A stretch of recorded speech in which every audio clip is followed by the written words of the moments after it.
Asia কাপের পারফরমেন্সের জন্য সমর্থকদের কাছে ক্ষমা চেয়ে পোস্ট লিটন দাসের। বাজে সময় পার করে দ্রুতই স্বরূপে ফেরার দাবি। আফগান সিরিজ দিয়ে স্বপ্নবাজ টাইগাররা। বৃষ্টি আর বজ্রপাতে ভণ্ডুল ফুটবল দলের অনুশীলন। স্টেডিয়ামে গিয়েও ফেরত গেলেন জামাল জায়ানরা।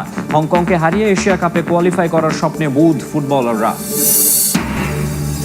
পিসিবি নির্বাচনে নতুন ঝামেলা। ভেস্তে গেল মন্ত্রণালয়ে ক্লাব সংগঠকদের সমঝোতার চেষ্টা। সরকারি হস্তক্ষেপের অভিযোগে তামিমপন্থী 15 ক্লাবের নির্বাচন বয়কটের হুমকি।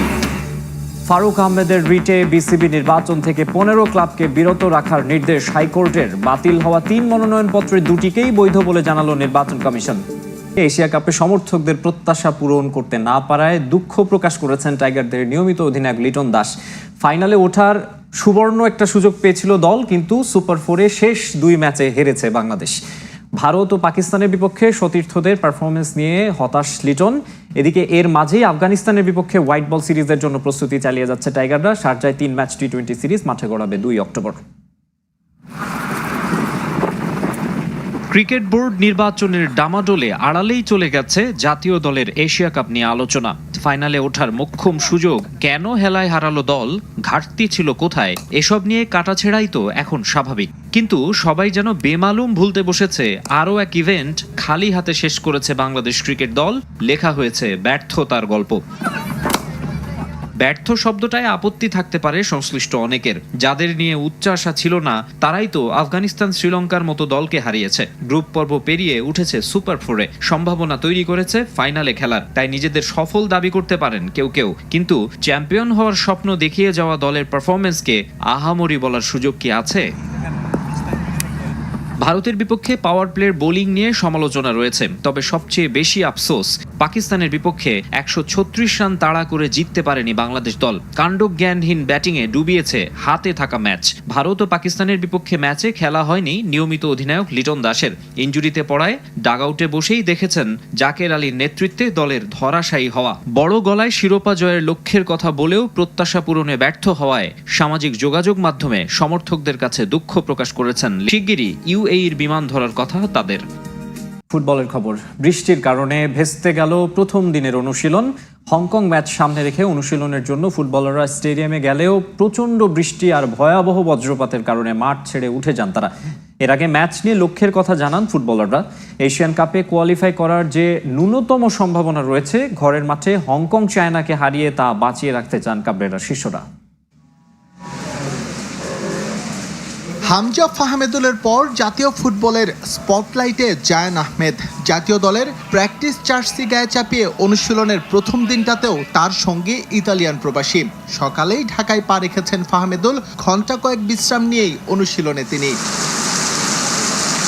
অবশ্য প্রথম দিন ফুটবলাররা অনুশীলন করতে পেরেছেন মাত্র মিনিট 5। মাঠে নামার পরপরই শুরু হয় ভারী বৃষ্টি। এর সঙ্গে ভয়াবহ বজ্রপাত শুরু হলে নিরাপত্তার কথা ভেবে ফুটবলারদের মাঠ থেকে উঠিয়ে নেন হাভিয়ের কাবরেরা। এর আগে অবশ্য হংকং চায়না ম্যাচ নিয়ে নিজেদের লক্ষ্যের কথা শুনিয়েছেন ফুটবলাররা। কোয়ালিফাই করতে হলে আপনার এই ম্যাচটা অনেক ইম্পর্টেন্ট। আমাদের যেই কাজগুলা করতে হবে ওদের সাথে খেলতে হলে, ওগুলো আমরা এখানে প্রপারলি 100% যদি আমরা না করতে পারি তাহলে আমাদের জন্য ডিফিকাল্ট। আমরা সবাই নিজেদের দিকে ফোকাস রাখছিলাম, যেহেতু আমাদের এটা ইম্পর্টেন্ট ম্যাচ।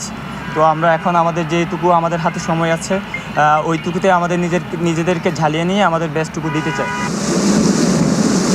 চলতি বছর জাতীয় দলে কয়েকজন প্রবাসী যুক্ত হওয়ায় ফুটবলারদের মাঝে বেড়েছে প্রতিদ্বন্দ্বিতা। বিশেষ করে বলতে গেলে মাঝে এই লড়াইটা ব্যাপক। ফাহমেদুল ফাহিম একই পজিশনে খেলায় লেফট উইং থেকে প্রথম একাদশে জায়গা পেতে সব সময় আপ টু দ্য মার্ক থাকতে হয় তাদের। সম্প্রতি লেফট ব্যাক হিসেবে জায়ান দলে ঢোকায় ছিটকেই গেছেন ইসা ফয়সাল। দলের মধ্যে তৈরি হওয়া এই লড়াই ইতিবাচক হিসেবেই দেখছেন ফুটবলাররা। একটা টিমে যত চ্যালেঞ্জ থাকবে এটা আসলে টিমের জন্য ভালো, আর এটাই মনে করি চ্যালেঞ্জটা থাকা উচিত।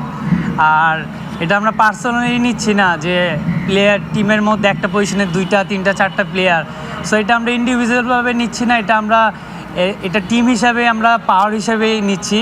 খামখেয়ালিভাবে থাকার কোনো সুযোগ নেই, সবাইকে প্রমাণ করে থাকতে হবে। তো এখানে মনে করি আমি আমার নিজের সর্বোচ্চটুকু দিব, যেহেতু আমরা পরপর 2টা ম্যাচ খেলবো। তো home match is very important. তো আমরা চেষ্টা করব 2 ম্যাচই যাতে আমাদের পক্ষে থাকে। প্রায় আধা ঘন্টার ভারী বৃষ্টির পর জাতীয় স্টেডিয়ামের আউটফিল্ড ঘুরে দেখেছেন হাভিয়ের ক্যাপ্রেরা। মাঠ বেশি ভারী থাকায় ফুটবলারদের আর অনুশীলনে ফেরাননি তিনি। এদিকে হংকং চায়না ম্যাচের 72 ঘন্টা আগে মোহামেডান তাদের ফুটবলার ছাড়ার ঘোষণা দিলেও সেই অবস্থান থেকে সরে এসে ক্যাম্পে খেলোয়াড় পাঠিয়েছে সাদা কালোরা। এদিকে হাইকোর্টের নির্দেশ অনুযায়ী আসন্ন বিসিবি নির্বাচনে অংশ নিতে পারবে না দুদকের তদন্তে নাম আসা 15 ক্লাব। এতে পরিচালক পদের প্রার্থিতা হারিয়েছেন ইফতেখার মিঠু ও ইসরাফিল খসরু। আর শুনানিতে প্রার্থিতা ফিরে পেয়েছেন জামালপুর জেলা ক্রীড়া সংস্থার আব্দুল্লাহ আল ফুয়াদ রেদওয়ান এবং রাজশাহী জেলা ক্রীড়া সংস্থার হাসিবুল আলম।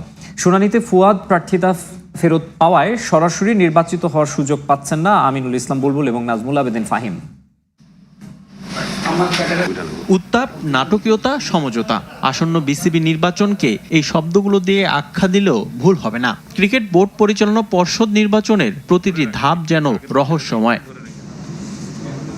বিসিবি নির্বাচনে মোট 51টি পরিচালনা পদে মনোনয়নপত্র জমা পড়ে। তা যাচাই শেষে 3টি মনোনয়নপত্র বাতিল ঘোষণা করে নির্বাচন কমিশন। মঙ্গলবার প্রার্থিতা ফিরে পেতে আপিলের সুযোগ পান প্রার্থীরা, যেখানে জামালপুর জেলা ক্রীড়া সংস্থার আব্দুল্লাহ আল ফুয়াদ রেদওয়ান এবং রাজশাহী জেলা ক্রীড়া সংস্থার হাসিবুল আলম প্রার্থিতা ফিরে পেতে আবেদন করেন। মোট 5টি আপিলের শুনানিতে প্রার্থিতা ফিরে পান শুধু 2 সংগঠক। সর্বমোট 5টি আপিল দায়ের হয়েছিল। তার ভিতরে আমরা 2টি আপিল মঞ্জুর করেছি আর 3টি আপিল নামঞ্জুর করেছি। আমরা 2টি নমিনেশন পেপার বৈধ বলে ঘোষণা করেছি আর একটি বাতিলই রয়ে গেছে, কারণ সেখানে প্রপোজার সেকেন্ডারের সিগনেচার নিয়ে ডিসপিউট ছিল, যে প্রার্থী ওনাদের প্রপোজার সেকেন্ডারকে আনতে পারেননি, এই কারণে আমরা ওটা বাতিল করে দিয়েছি। এদিকে আসন্ন বিসিবি নির্বাচনে অংশ নিতে পারবে না দুদকের তদন্তে নাম আসা 15টি ক্লাব, এমন সিদ্ধান্ত জানিয়েছে হাইকোর্ট। তাই আদালতের আদেশ মান্য করেই চূড়ান্ত সিদ্ধান্ত আসবে বলে জানিয়েছেন প্রধান নির্বাচন কমিশন। এতে বাতিল হয়েছে ইফতেখার মিঠু ও ইসরাফিল খসরুর প্রার্থিতা। কোর্টের অর্ডার দেখে তারপরে আমাদের ব্যবস্থা নিতে হবে। কোর্টের অর্ডার আমাদের কাছে আসতে হবে, আসলে আমরা ওই অনুযায়ী ব্যবস্থা নিব। যদি কোর্ট ওদের বাতিল করে থাকে তাহলে হয়তো বাতিলই করতে হবে। আব্দুল্লাহ আল ফুয়াদের আপিল মঞ্জুর হওয়ায় ঢাকা বিভাগে সরাসরি নির্বাচিত হওয়ার সুযোগ নেই আমিনুল ইসলাম বুলবুল ও নাজমুল আবেদিন ফাহিমের। এদিকে প্রার্থিতা ফিরে পেলেও সুষ্ঠু নির্বাচন নিয়ে সন্দিহান হাসিবুল। সশরীরে যদি সমর্থনকারী সমর্থন দেয় তাহলে আর কি বাকি থাকে। যাই হোক, নির্বাচন কমিশন বুঝতে পেরেছেন এবং আমাকে বৈধ প্রার্থী হিসেবে ঘোষণা করেছেন। মনে করছি যে রাজশাহীর ভোটটা আমি ফেয়ার পাবো না, কারণ এখন পর্যন্ত 5টা যদি কাউন্সিলর ফোন বন্ধ রাখে, কোনো এক জায়গায় থাকে, তাহলে আমি কি করে মনে করব যে ইলেকশন ফেয়ার হবে। বুধবার ঘোষণা আসবে চূড়ান্ত প্রার্থীর তালিকা।